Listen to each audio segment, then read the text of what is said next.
capítulos donde se prosigue la historia del cautivo. Toneto, almas dichosas que del mortal velo, libres y sentas, por el bien que obrastes, desde la baja tierra os levantastes, a lo más alto y lo mejor del cielo, ir ardiendo en ira y en honroso celo. De los cuerpos la fuerza ejercitastes, que en propia y sangre ajena colorastes. El mar vecino y arenoso suelo, primero que el valor faltó a la vida, en los cansados brazos que muriendo, con ser vencidos, llevan la vitoria. Y esta vuestra mortal, triste caída, entre el muro y el hierro os va adquiriendo fama que el mundo os da y el cielo gloria. De esa mesma manera le sé yo, dijo el cautivo. Pues el del fuerte, si mal no me acuerdo, dijo el caballero, dice así. Soneto. De entre esta tierra estéril derribada, destos terrones por el suelo echados, las almas santas de 3000 soldados subieron vivas a mejor morada, siendo primero en vano ejercitada la fuerza de sus brazos esforzados, hasta que al fin, de pocos y cansados, dieron la vida al filo de la espada. Y este es el suelo que continuo ha sido, de 1000 memorias lamentables lleno, en los pasados siglos y presentes. Mas no más justas de su duro seno, habrán al claro cielo almas subido, ni aun él sostuvo cuerpos tan valientes. No parecieron mal los sonetos, y el cautivo se alegró con las nuevas que de su camarada le dieron, y prosiguiendo su cuento, dijo: rendidos, pues, la goleta y el fuerte, los turcos dieron orden en desmantelar la goleta, porque el fuerte quedó tal que no hubo que poner por tierra, y para hacerlo con más brevedad y menos trabajo, la minaron por 3 partes, pero con ninguna se pudo volar lo que parecía menos fuerte, que eran las murallas viejas, y todo aquello que había quedado en pie de la fortificación nueva que había hecho el fratín, con mucha facilidad vino a tierra. En resolución, la armada volvió a Constantinopla triunfante y vencedora, y de allí a pocos meses murió mi amo el uchalí, al cual llamaban uchalifartas, que quiere decir, en lengua turquesca, el renegado tiñoso, porque lo era, y es costumbre entre los turcos ponerse nombres de alguna falta que tengan o de alguna virtud que en ellos haya. Y esto es porque no hay entre ellos sino 4 apellidos de linajes que descienden de la casa otomana, y los demás, como tengo dicho, toman nombre y apellido ya de las tachas del cuerpo y ya de las virtudes del ánimo.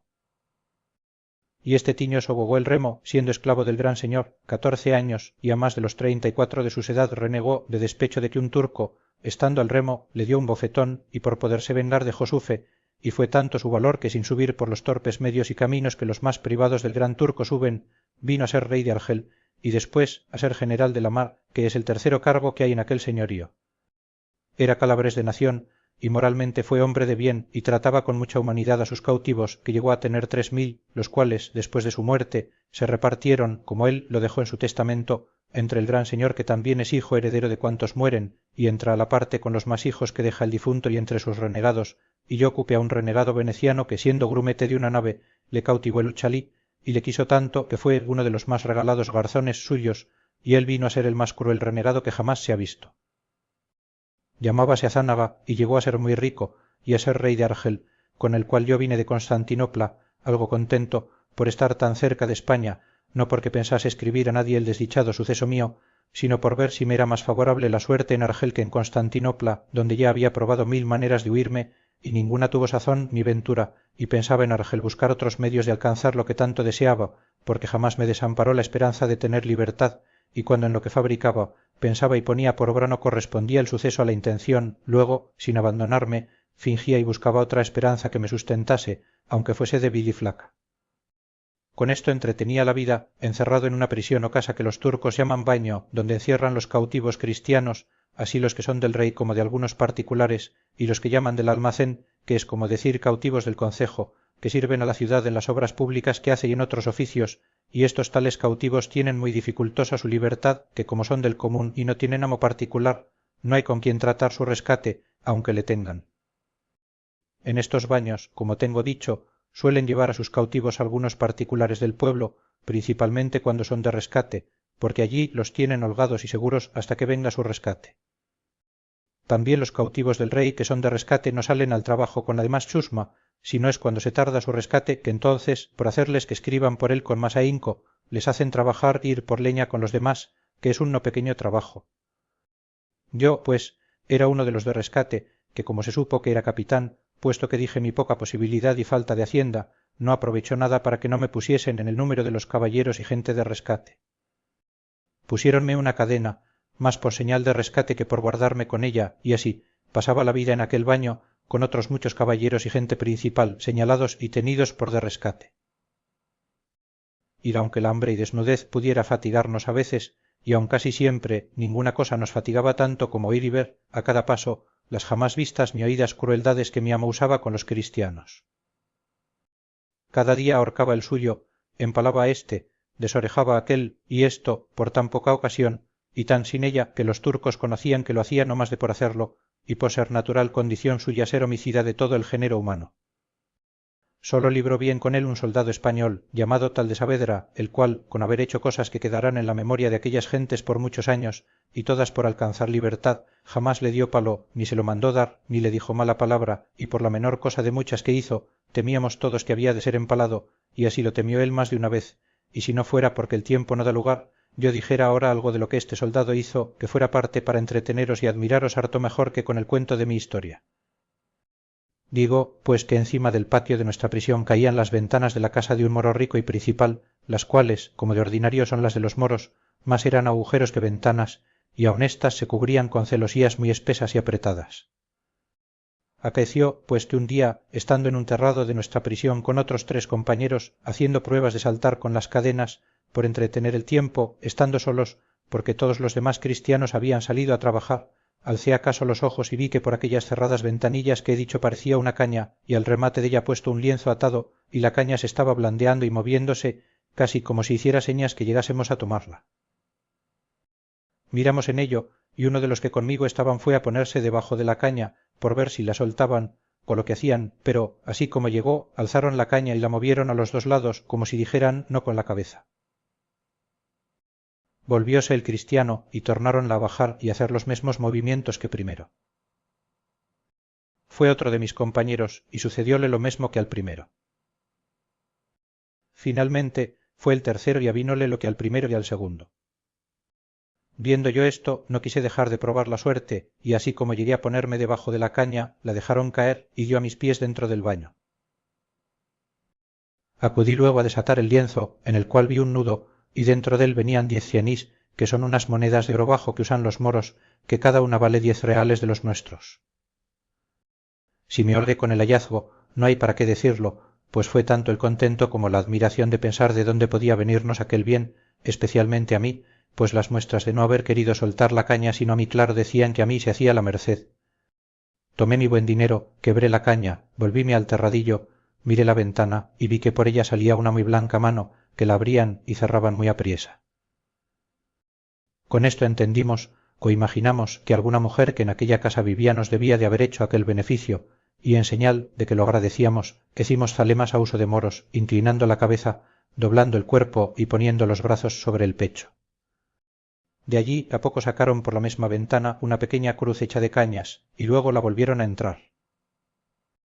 Esta señal nos confirmó en que alguna cristiana debía de estar cautiva en aquella casa, y era la que el bien nos hacía, pero la blancura de la mano y las ajorcas que en ella vimos nos deshizo este pensamiento, puesto que imaginamos que debía de ser cristiana renegada, a quien de ordinario suelen tomar por legítimas mujeres sus mesmos amos, y aun lo tienen a ventura, porque las estiman en más que las de su nación. En todos nuestros discursos dimos muy lejos de la verdad del caso, y así, todo nuestro entretenimiento desde allí adelante era mirar y tener por norte a la ventana donde nos había aparecido la estrella de la caña, pero bien se pasaron 15 días en que no la vimos, ni la mano tampoco, ni otra señal alguna. Y aunque en este tiempo procuramos con toda solicitud saber quién en aquella casa vivía, y si había en ella alguna cristiana renegada, jamás hubo quien nos dijese otra cosa, sino que allí vivía un moro principal y rico, llamado Agimorato, alcaide que había sido de la pata, que es oficio entre ellos de mucha calidad. Mas, cuando más descuidados estábamos de que por allí habían de llover más cianís, vimos a deshora aparecer la caña y otro lienzo en ella, con otro nudo más crecido, y esto fue a tiempo que estaba el baño, como la vez pasada, solo y sin gente. Hicimos la acostumbrada prueba, yendo cada uno primero que yo de los mismos 3 que estábamos, pero a ninguno se rindió la caña sino a mí, porque en llegando yo la dejaron caer. Desaté el nudo y hallé 40 escudos de oro españoles y un papel escrito en arábigo y al cabo de lo escrito hecha una grande cruz. Desé la cruz, tomé los escudos, volvíme al terrado, hecimos todos nuestras zalemas, tornó a aparecer la mano, hice señas que leería el papel, cerraron la ventana. Quedamos todos confusos y alegres con lo sucedido, y como ninguno de nosotros no entendía el arábigo, era grande el deseo que teníamos de entender lo que el papel contenía, y mayor la dificultad de buscar quien lo leyese. En fin, yo me determiné de fiarme de un renegado, natural de Murcia, que se había dado por grande amigo mío, y puesto prendas entre los dos que le obligaban a guardar el secreto que le encargase, porque suelen algunos renegados, cuando tienen intención de volverse a tierra de cristianos, traer consigo algunas firmas de cautivos principales en que dan fe, en la forma que pueden, como el tal renegado es hombre de bien y que siempre ha hecho bien a cristianos y que lleva deseo de huirse en la primera ocasión que se le ofrezca.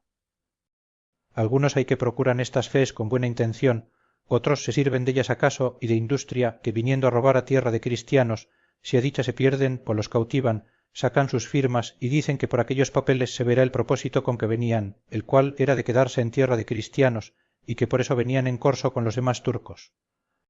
Con esto se escapan de aquel primer ímpetu y se reconcilian con la iglesia sin que se les haga daño, y cuando ven la suya, se vuelven a berbería ser lo que antes eran. Otros hay que usan de estos papeles y los procuran con buen intento y se quedan en tierra de cristianos. Pues uno de los renegados que he dicho era este mi amigo, el cual tenía firmas de todas nuestras camaradas, donde le acreditábamos cuanto era posible, y si los moros le hallaran estos papeles, le quemaran vivo. Supe que sabía muy bien arábigo, y no solamente hablarlo, sino escribirlo, pero antes que del todo me declarase con él, le dije que me leyese aquel papel, que acaso me había hallado en un agujero de mi rancho. Abrióle y estuvo un buen espacio mirándole y construyéndole, murmurando entre los dientes. Preguntéle si lo entendía, díjome que muy bien y que si quería que me lo declarase palabra por palabra, que le diese tinta y pluma, porque mejor lo hiciese. Dímosle luego lo que pedía, y él poco a poco lo fue traduciendo, y en acabando dijo, todo lo que va aquí en romance, sin faltar letra, es lo que contiene este papel morisco, y hase de advertir que adonde dice Lela Marién quiere decir Nuestra Señora la Virgen María. Leímos el papel, y decía así: cuando yo era niña tenía mi padre una esclava, la cual en mi lengua me mostró la zala cristianesca y me dijo muchas cosas de Lela Marién. La cristiana murió, y yo sé que no fue al fuego, sino con Alá, porque después la vi 2 veces y me dijo que me fuese a tierra de cristianos a ver a Lela Marién, que me quería mucho. No sé yo cómo vaya, muchos cristianos he visto por esta ventana, y ninguno me ha parecido caballero sino tú. Yo soy muy hermosa y muchacha, y tengo muchos dineros que llevar conmigo. Mira tú si puedes hacer cómo nos vamos, y serás allá mi marido, si quisieres, y si no quisieres, no se me dará nada, que Lela Marién me dará con quien me case. Yo escribí esto, mira a quién lo das a leer, no te fíes de ningún moro, porque son todos marfuces. De esto tengo mucha pena, que quisiera que no te descubrieras a nadie, porque si mi padre lo sabe, me echará luego en un pozo y me cubrirá de piedras.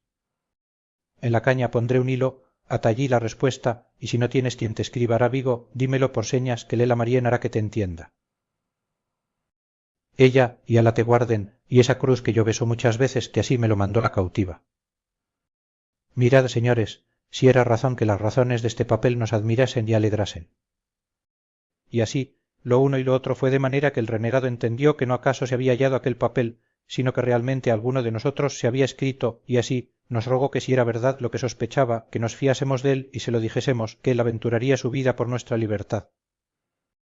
Y diciendo esto, sacó del pecho un crucifijo de metal, y con muchas lágrimas juró por el Dios que aquella imagen representaba, en quien él, aunque pecador y malo, bien y fielmente creía, de guardarnos lealtad y secreto en todo cuanto quisiésemos descubrirle, porque le parecía, y casi adivinaba que, por medio de aquella que aquel papel había escrito, había él y todos nosotros de tener libertad y verse él en lo que tanto deseaba, que era reducirse al gremio de la Santa Iglesia, su madre, de quien como miembro podrido estaba dividido y apartado por su ignorancia y pecado. Con tantas lágrimas y con muestras de tanto arrepentimiento, dijo esto el renegado, que todos de un mesmo parecer consentimos y venimos en declararle la verdad del caso, y así le dimos cuenta de todo sin encubrirle nada. Mostrámosle la ventanilla por donde parecía la caña, y él marcó desde allí la casa y quedó de tener especial y gran cuidado de informarse quién en ella vivía. acordamos ansimesmo que sería bien responder al billete de la mora y como teníamos quien lo supiese hacer, luego al momento el renegado escribió las razones que yo le fui notando, que puntualmente fueron las que diré, porque de todos los puntos sustanciales que en este suceso me acontecieron ninguno se me ha ido de la memoria ni aun se me irá en tanto que tuviere vida. En efecto, lo que a la mora se le respondió fue esto: el verdadero Alá te guarde, señora mía, y aquella bendita Marién que es la verdadera madre de Dios y es la que te ha puesto en corazón que te vayas a tierra de cristianos, porque te quiere bien. Vuégale tú que se sirva de darte a entender cómo podrás poner por obra lo que te manda, que ella es tan buena que sí hará. De mi parte y de la de todos estos cristianos que están conmigo, te ofrezco de hacer por ti todo lo que pudiéremos hasta morir. No dejes de escribirme y avisarme lo que pensares hacer, que yo te responderé siempre que el grande Alá nos ha dado un cristiano cautivo que sabe hablar y escribir tu lengua tan bien como lo verás por este papel. Así que sin tener miedo nos puedes avisar de todo lo que quisieres. A lo que dices que si fueres a tierra de cristianos que has de ser mi mujer, yo te lo prometo como buen cristiano y sabe que los cristianos cumplen lo que prometen mejor que los moros. Alá y Marién, su madre, sean en tu guarda, señora mía. Escrito y cerrado este papel, aguardé 2 días a que estuviese el baño solo, como solía, y luego salí al paso acostumbrado del terradillo, por ver si la caña parecía, que no tardó mucho en asomar. Así como la vi, aunque no podía ver quién la ponía, mostré el papel, como dando a entender que pusiesen el hilo, pero ya venía puesto en la caña, al cual até el papel, y de allí a poco tornó a aparecer nuestra estrella con la blanca bandera de paz del atadillo. Dejáronla caer y alcé yo, y hallé en el paño, en toda suerte de moneda de plata y de oro, más de 50 escudos, los cuales 50 veces más doblaron nuestro contento y confirmaron la esperanza de tener libertad. Aquella misma noche volvió nuestro renegado y nos dijo que había sabido que en aquella casa vivía el mesmo moro que a nosotros nos habían dicho que se llamaba Gí Morato, riquísimo por todo extremo, el cual tenía una sola hija, heredera de toda su hacienda, y que era común opinión en toda la ciudad ser la más hermosa mujer de la berbería, y que muchos de los virreyes que allí venían la habían pedido por mujer, y que ella nunca se había querido casar, y que también supo que tuvo una cristiana cautiva, que ya se había muerto, todo lo cual concertaba con lo que venía en el papel. Entramos luego en consejo con el renegado en qué orden se tendría para sacar a la mora y venirnos todos a tierra de cristianos, y en fin, se acordó por entonces que esperásemos al aviso segundo de Zoraida, que así se llamaba la que ahora quiere llamarse María, porque bien vimos que ella, y no otra alguna, era la que había de dar medio a todas aquellas dificultades. Después que quedamos en esto, dijo el renegado que no tuviésemos pena, que él perdería la vida o nos pondría en libertad. 4 días estuvo el baño con gente, que fue ocasión que 4 días tardase en parecer la caña, al cabo de los cuales, en la acostumbrada soledad del baño, pareció con el lienzo tan preñado que un felicísimo parto prometía. Inclinóse a mí la caña y el lienzo, hallé en él otro papel y 100 escudos de oro, sin otra moneda alguna. Estaba allí el renegado, dímosle a leer el papel dentro de nuestro rancho, el cual dijo que así decía: yo no sé, mi señor, cómo dar orden que nos vamos a España, ni la Marién me lo ha dicho, aunque yo se lo he preguntado. Lo que se podrá hacer es que yo os daré por esta ventana muchísimos dineros de oro, rescataos vos con ellos y vuestros amigos, y vaya uno en tierra de cristianos, y compre allá una barca y vuelva por los demás, y a mí me hallarán en el jardín de mi padre, que está a la puerta de Babazón, junto a la marina, donde tengo de estar todo este verano con mi padre y con mis criados. De allí, de noche, me podréis sacar sin miedo y llevarme a la barca, y mira que has de ser mi marido, porque si no, yo pediré a Marién que te castigue. Si no te fías de nadie que vaya por la barca, rescátate tú y ve que yo sé que volverás mejor que otro, pues eres caballero y cristiano. Procura saber el jardín, y cuando te pases por ahí sabré que está solo el baño, y te daré mucho dinero. Alá te guarde, señor mío. Esto decía y contenía el segundo papel.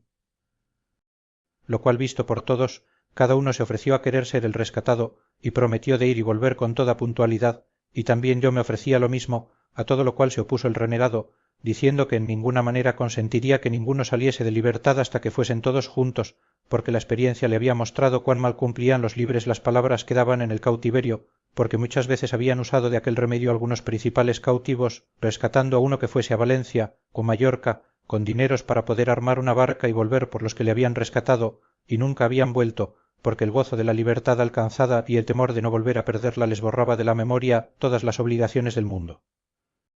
Y en confirmación de la verdad que nos decía, nos contó brevemente un caso que casi en aquella mesma sazón había acaecido a unos caballeros cristianos, el más extraño que jamás sucedió en aquellas partes, donde a cada paso suceden cosas de grande espanto y de admiración.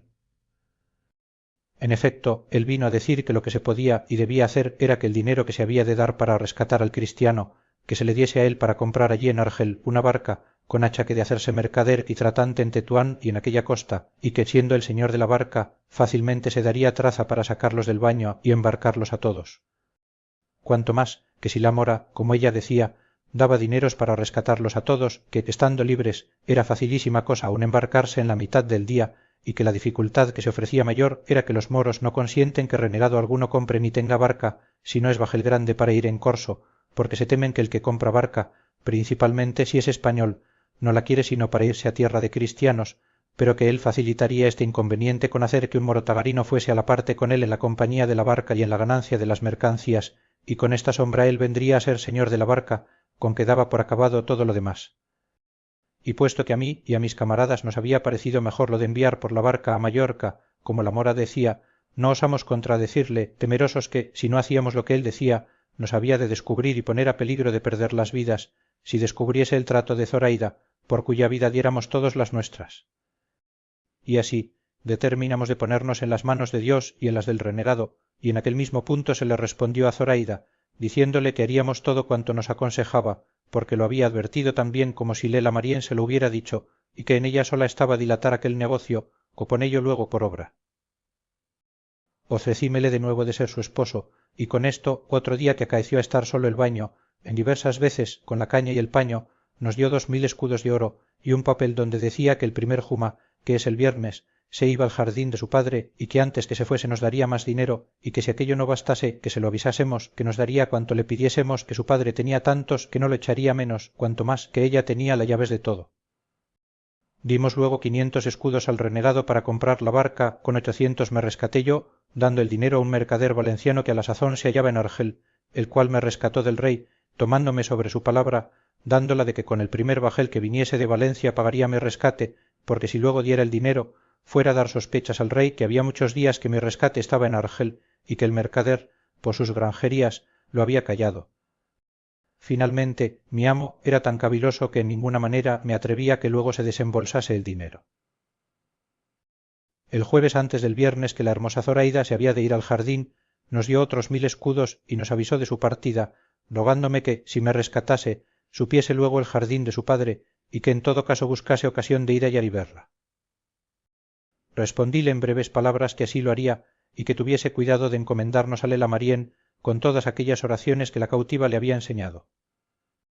Hecho esto, dieron orden en que los 3 compañeros nuestros se rescatasen por facilitar la salida del baño, y porque viéndome a mí rescatado y a ellos no, pues había dinero, no se alborotasen y les persuadiese el diablo que hiciesen alguna cosa en perjuicio de Zoraida, que, puesto que el ser ellos quien eran me podía asegurar de este temor, con todo eso no quise poner el negocio en aventura, y así los hice rescatar por la misma orden que yo me rescaté, entregando todo el dinero al mercader, para que con certeza y seguridad pudiese hacer la fianza, al cual nunca descubrimos nuestro trato y secreto por el peligro que había. El cautivo confía sus intenciones al renegado de Murcia.